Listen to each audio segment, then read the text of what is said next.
Bismillahirrahmanirrahim. Alhamdulillahilladzi amarana bil adab wa fataha lim muta'addi bil abwab wa azala anhu sitral hijab.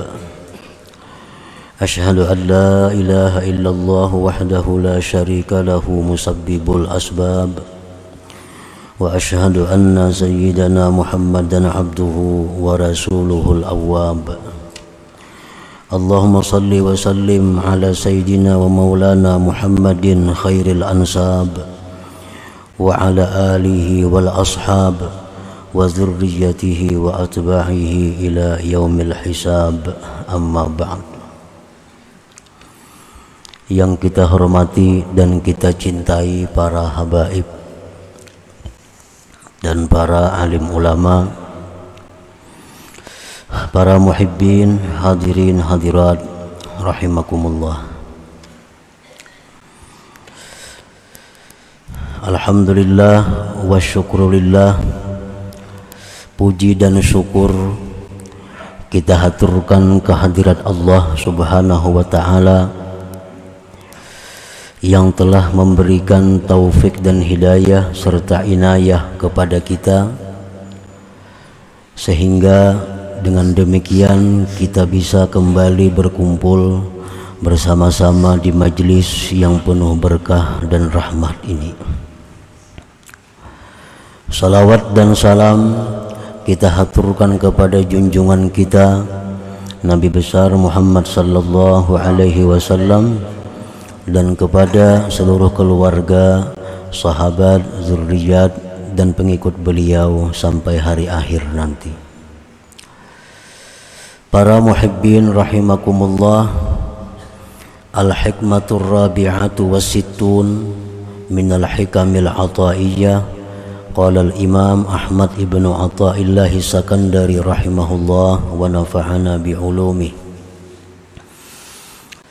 Hikmah yang ke-64 dari Al-Hikamil Athaiyah, berkata Imam Ahmad ibni Athaillah As-Sakandari rahimahullah, min jahlil murid ayyusi al-adaba patu'akharal uqubatu anhu payakula law kana hadha su'a adabin laqata'al imdada wa awjabal ib'ada faqad yaqta'ul madada anhu min haitsu la yash'uru walau lam yakun illa man'al mazid wa qad tuqamu muqamal bu'di wa anta la tadri walau lam yakun illa ayyukhalliyaka wa ma turid.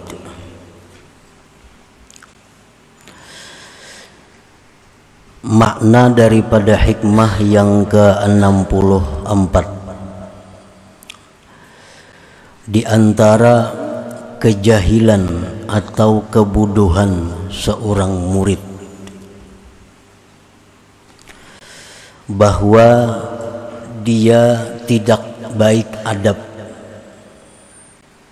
bahwa dia jahat adab, maka dilambatkan hukuman daripadanya. Maka dia berkata, jikalau adalah ini yang dilakukannya itu jahat adab, niscaya Allah putuskan pertolongan dan Allah pastikan dia dijauhkan. Maka terkadang Allah memutuskan bantuan dari seorang murid dari sekira-kira tidak mengetahui murid tersebut.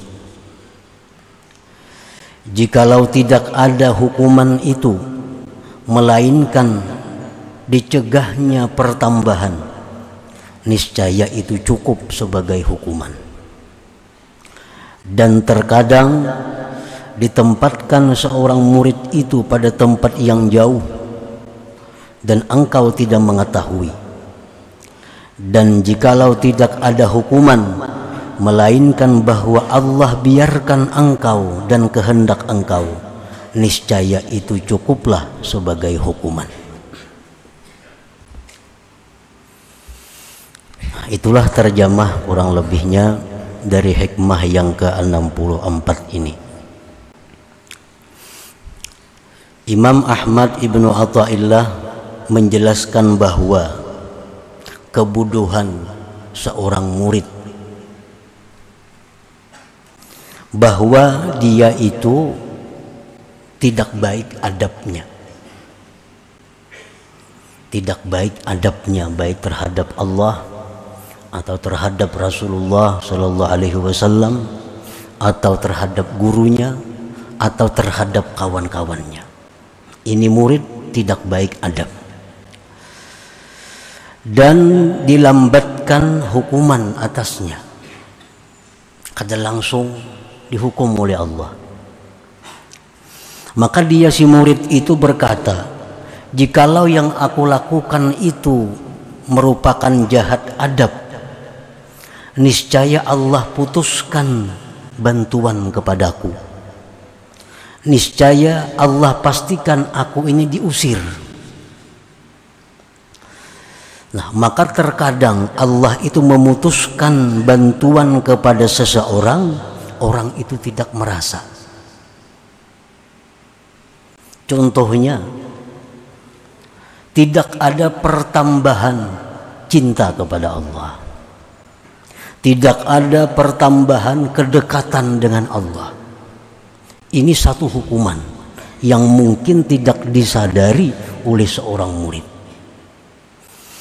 Kalau kita hari ini sama dengan hari kemarin, hari semalam, itu sebenarnya hukuman. Sebenarnya hukuman. Karena hari ini lebih dekat kepada kematian daripada hari semalam. Mestinya hari ini keadaan kita, hubungan kita kepada Allah lebih baik dari kemarin itu. Nah, terkadang itu kada disadari oleh seorang murid, bahwa itu adalah hukuman dari Allah terhadap tingkah lakunya yang dianggap kurang beradab. Hari ini kita beribadah ada rasa hambar. Hari ini kita beribadah kada khusyuk. Padahal semalam kita beribadah bagus. Semalam kita beribadah nyaman. Kenapa hari ini kada? Nah, itu hukuman dari Allah. Mungkin ada tingkah laku kita yang tidak baik terhadap Allah. Nah, itu kadang-kadang kada terasa bahwa itu hukuman. Nah, hukuman itu kadang-kadang berupa pembiaran dari Allah. Allah tidak menegur kita, apa yang kita kehendaki selalu ada. Apa yang kita inginkan selalu tercapai. Nah, ini suatu hal yang dianggap hukuman. Hendak ini tercapai, hendak itu tercapai, hendak ini mudah, hendak itu ada. Nah, jangan dikira bahwa ini adalah Allah sayang. Itu hukuman dari Allah. Karena kalau orang yang disayangi Allah itu kadang-kadang dia menemui kesulitan, kadang-kadang dia menemui musibah, sehingga hatinya selalu kembali kepada Allah Subhanahu wa ta'ala. Nah, para muhibbin rahimakumullah. Jadi hukuman yang diberikan Allah kepada orang-orang yang tidak beradab kepada Allah itu tidak berarti hukuman itu berupa jasmani. Misalnya sakit, misalnya bangkrut usahanya, misalnya jabatannya gugur. Nah, kadang-kadang hukuman Allah itu berupa penghentian madad, penghentian bantuan rohani yang akhirnya tanpa dirasakan oleh yang dihukum sehingga dia kering dan mati. Macam kita menanam pohon, tanam. Nah, selama ini kita siram pohon itu, dia hidup berkembang. Nah, begitu kita hentikan, nah, kada disiram lagi, pohon itu apakah mati bakajut? Apakah pohon itu langsung rabah? Apakah pohon itu langsung kering? Kada. Nah, pohon itu kada langsung mati, kada langsung kering. Hari ini kada kita siram, kelihatannya pina hidup aja. Isuknya kada kita siram lagi, kada ketahuan lagi. Tapi kena sebulan 2 bulan hanya kelihatan, kering, mati pohonnya. Nah, demikianlah Allah apabila menghentikan bantuan rohani kepada seseorang karena seseorang itu jahat adab kepada Allah. Allah hentikan bantuan seperti itu. Orangnya sembahyang aja, berzikir aja, menuntut ilmu aja. Tetapi rasa halawah, rasa kelezatan ibadah itu sedikit demi sedikit semakin berkurang pada diri orang itu. Itu contohnya.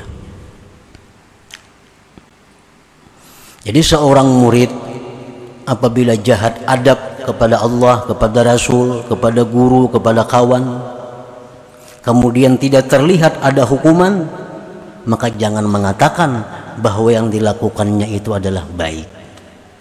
Jangan mengatakan bahwa perbuatannya selama ini baik.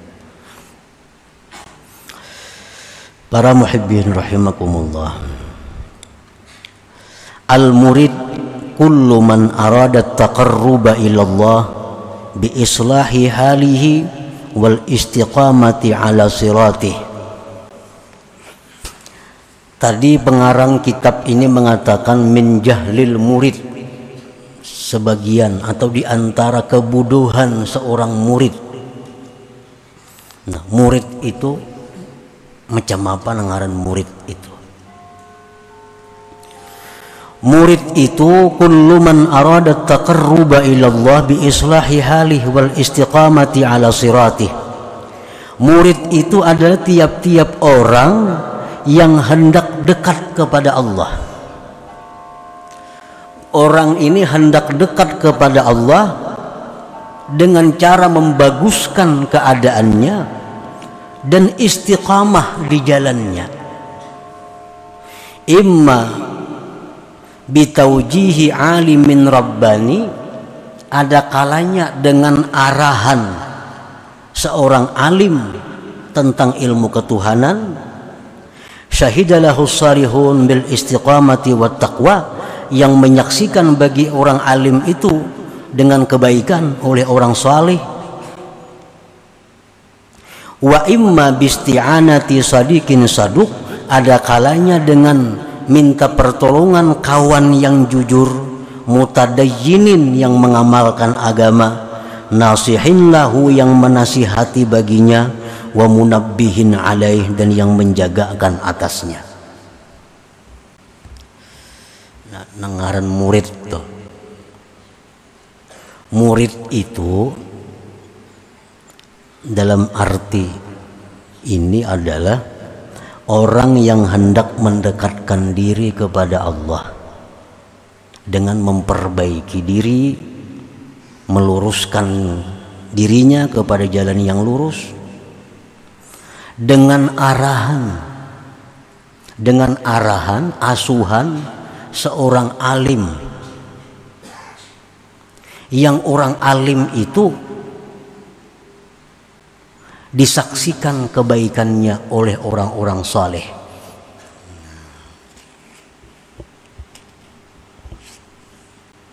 Jadi kadangkala kita mendekatkan diri kepada Allah tanpa ada yang membimbing kita, itu kada bisa. Karena seorang murid itu dia membersihkan diri dengan arahan, bimbingan seorang alim, yang alim ini orangnya dianggap baik oleh orang-orang saleh. Nah, orang alim ini disebut Asy-Syaikhul Mursyid ngarannya, guru yang membimbing. Guru yang membimbing ini ada dua, ada Asy-Syaikhul Mursyidul Kamil, guru pembimbing yang sempurna. Ini yang mengetahui tentang hal ihwal zahir dan batinnya seorang murid. Ada Syekhul Mursyid, ada seorang guru yang membimbing, tapi dia kada kamil, kada sempurna, namun dia pernah dididik, dibimbing oleh seorang Syekh Mursyid.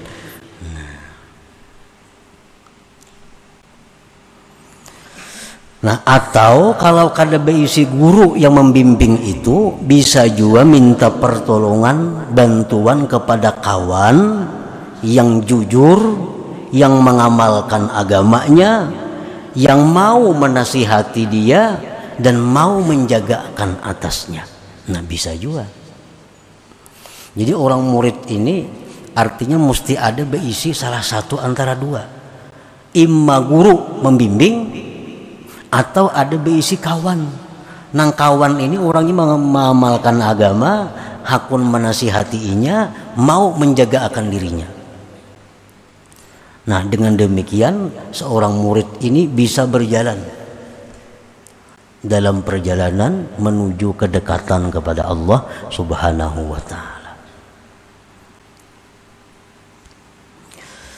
Nah, para muhibbin rahimakumullah, fa'alal murid ay yura'iyal adaba ma'allah wa ma'a rasulihi wa ma'a syaikhihi wa ikhwanihi, fa in asa'al adaba fal yubadir bit taubati ila Allah wal i'tizar, fa in akhara taubata ila waqtin akhar in qata'a anhul madad wastaujabat tarda wal ib'ad wa qad la yash'ur. Maka atas seorang murid itu hendaknya dia menjaga adab. Adab ini bukan sekedar menjunjung perintah. Orang misal sembahyangnya meselawar katuk, bebejo kaos, bakupiah kada, apa kada. Ini sembahyang. Perintah sembahyang dilaksanakannya dan sembahyangnya sah, tapi orang ini kada beradab. Sembahyang selawar katuk, bakupiah kada, baju kaos pulang, menghadapi tamu aja kada purun, apalagi menghadapi Allah. Nah, kalau perkara perintah sembahyang dilaksanakannya, tapi adabnya ini kada beradab. Jadi adab ini bukan hanya sekedar perintah, lebih daripada perintah. Nah, seorang murid itu mesti menjaga adab terhadap Allah, adab terhadap Rasulullah Sallallahu Alaihi Wasallam, adab beserta gurunya kalau dia berguru, adab kepada kawannya jikalau dia punya kawan yang menjagakan dirinya.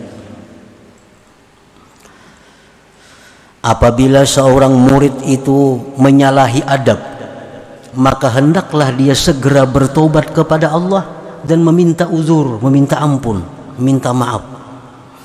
Jika dia melambatkan tobat sampai ke waktu yang lain, maka Allah putuskan, maka terputuslah dari murid itu bantuan rohani dari Allah, dan dia pasti terusir, dijauhkan dari hadrat Allah. Dan terkadang dia tidak merasakan demikian itu. Para muhibbin rahimakumullah,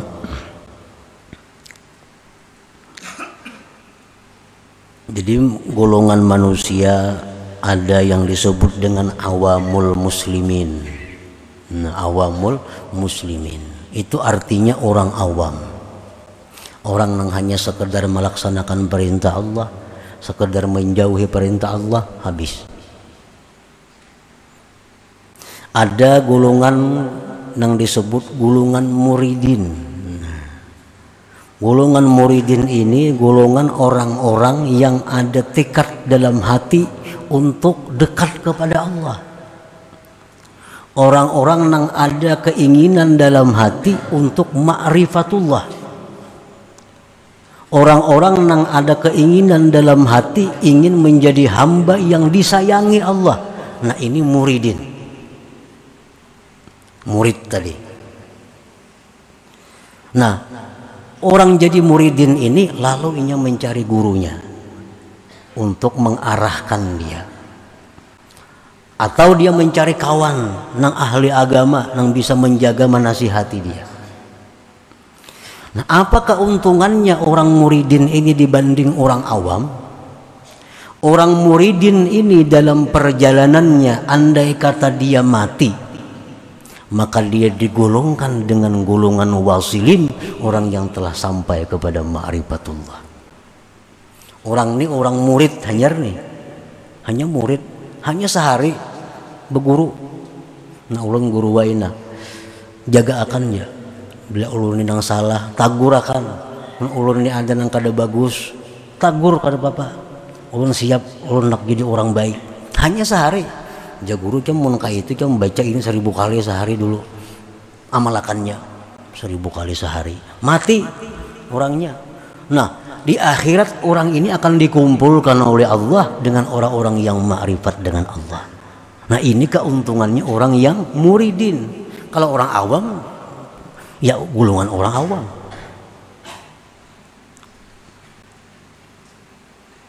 Andai katanya jadi murid, gak ada bisa-bisa berpuluh tahun dah, kada ada pindah peningkatan, tapi tetap inya berguru, tetap inya mengamalkan apa nang jaguru. Sampai mati kada bisa juga. Nah matinya pun digolongkan dengan orang-orang yang wasilin. Nah ini kelebihan keuntungan orang yang jadi muridin ini. Orang jadi murid. Lawan kawan banyak. Nah kawan lana, aku ini tolong aja dilihat ya kan.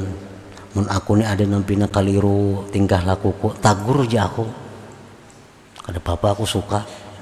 Amun aku ada pina akhlak nang pina kada bagus, nah lah kasih. Macam Sayyidina Umar radhiyallahu anhu. Sayyidina Umar mendatangi sahabat Nabi yang bernama Hudzaifah. Wahai Hudzaifah, lihat ya kan pang diriku ini adakah sifat-sifat munafik? Bila ada padahal, nah ini contohnya. Nah bila kita macam itu dengan seorang kawan kita ini orangnya ahli agama, mengamalkan agama, baik, jujur, nah kita jadi seorang murid. Jadi seorang murid.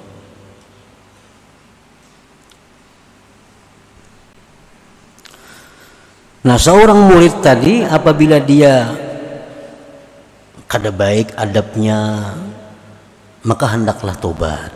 Nah, minta uzur, minta. Kalau ditunda-tunda, kayaknya Allah hentikan bantuan-bantuan rohani kepadanya.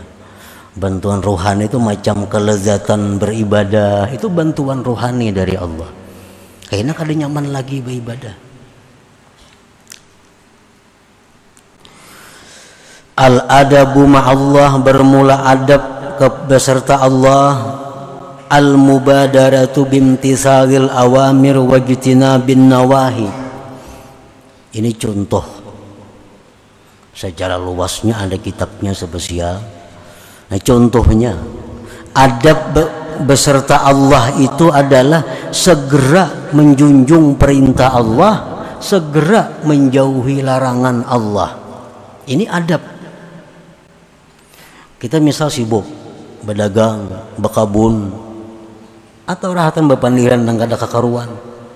Orang azan, nah orang azan, mubadarah segera. Ini perintah Allah, segera. Ini adab kepada Allah.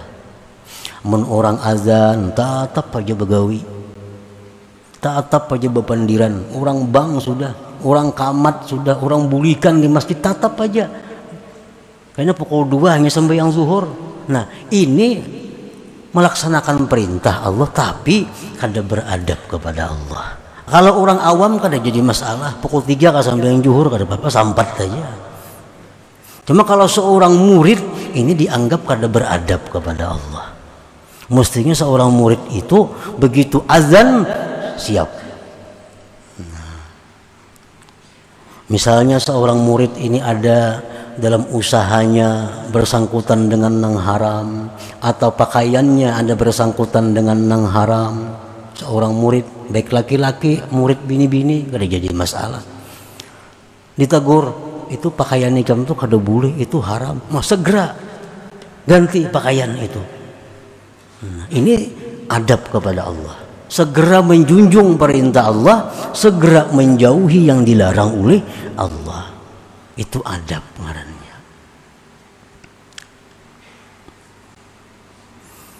Nah, contohnya lagi adab beserta Allah itu wa adamil i'tirad 'ala Allah wa 'ala khaliqatih. Contohnya lagi tidak mengeritik. Nah, tidak mengeritik artinya kada membahas atas Allah dan atas makhluknya. Ini adab seorang murid kepada Allah. Maka kenapa Tuhan kah itu umpamanya? Nah, kenapakah Allah kada mengabulkan lagi doa ini, lawas benar sudah berdoa. Nah, ini i'tirat Allah. Bagi seorang murid itu satu kesalahan yang mesti tobat kepada Allah.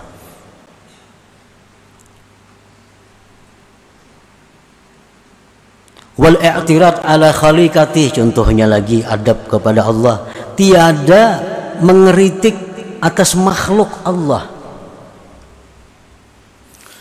Anas bin Malik radhiyallahu an, sahabat Nabi, 10 tahun ujar Anas aku berkhadam kepada Rasulullah sallallahu alaihi wasallam. Dalam 10 tahun itu Rasulullah kada pernah ujar Anas mengatakan kepada yang aku perbuat, kenapa kamu perbuat itu? Nah, kada pernah. Karena mengeritik makhluk, bahasa kitanya maniwas makhluk, itu sama meniwas Allah subhanahu wa ta'ala. Kenapa kamu jalan sini? Maka sudah kupadahakan jangan-jangan. Nah, itu meniwas makhluk, tapi pada hakikatnya itu adalah i'tirad Allah, menentang atas Allah. Bagi seorang murid itu satu kesalahan yang mesti segera tubat. Kalau tidak tubat akan ditarik oleh Allah bantuan.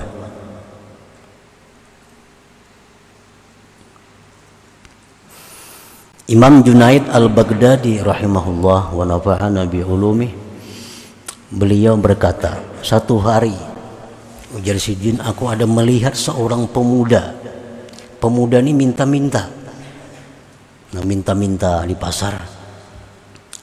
Dalam hatiku bergeritik, oman itu anumnya minta-minta jaka becari baik benar itu. Dalam hati nih, itu anum kuat sihat minta-minta jaka becari pang menurih kenapakah? Malamnya ujar Sidin aku beribadah samalaman, kada ada merasa nyaman, kada ada merasa lezat. Aku ingatakan apa kesalahanku. Sekalinya siang tadi aku ada i'tirad kepada makhluk Allah. Dalam hatiku ada mengeritik, meniwas kepada makhluk Allah. Jakanya berusaha itu bagus banget, kada minta-minta. Nah, jakanya itu.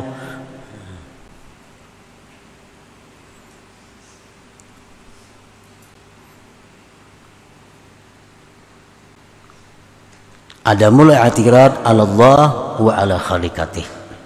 Di rumah kita umpamanya, dalam rumah tangga, ini bini kita mau ulhakan gangan, nah, bini kita mau ulhakan apa lawan kita, nah makan bahannya ke orang uyah, nah, bini orang uyah ini kada nyaman. Nah, itu i'tirad. Nabi kada pernah demikian kepada bini-bini sini. Itu mengeritik i'tirad kepada makhluk Allah. Amunnya hendak juga kayaknya omanya bila maulah kayak ini banyak uyah sedikit. Nah, itu kada i'tirad. Nah, adanya sudah ada, kada apa-apa lagi sudah. Nah, ada sudah terjadi, kada perlu i'tirad. Nah, bini nyurongi nasi, bah karaunya bemasak kayak ini sangkal makan. Nah, baik juga surunginya. Kada usah i'tirad itu. Kada usah i'tirad. Nang dudi kena omanya bil bemasak lambiki sedikit. Nah, apa ngalihnya? Kalau seorang murid itu ma'atirat demikian, bila kada tobat kepada Allah, in kata al-madad, bantuan rohani akan diputuskan oleh Allah Subhanahu wa ta'ala. Nah, hal-hal yang kecil ini jadi besar bagi seorang murid, bagi seorang yang ingin mendekatkan dirinya kepada Allah Subhanahu wa ta'ala. Nah, kita sambung selanjutnya kaina adab-adab lagi kepada Rasulullah, adab-adab kepada guru, atau adab-adab kepada kawan yang membimbing kita. Ila hadratin Nabi sallallahu alaihi wasallam. Al-Fatihah. A'udzubillahi minasyaitonir rajim. Bismillahirrahmanirrahim. Ar-Rahmanir-Rahim. Maliki yaumiddin. Iyyaka na'budu wa iyyaka nasta'in. Ihdinas siratal mustaqim. Ya Allah biha, ya Allah biha, ya Allah bi husnil khatimah. Ya Allah biha, ya Allah biha, ya Allah bi husnil khatimah. Ya Allah biha, ya Allah biha, ya Allah bi husnil khatimah. فيا أيها الراجون منه شفاعة صلوا عليه وسلموا تسليما. اللهم صل وسلم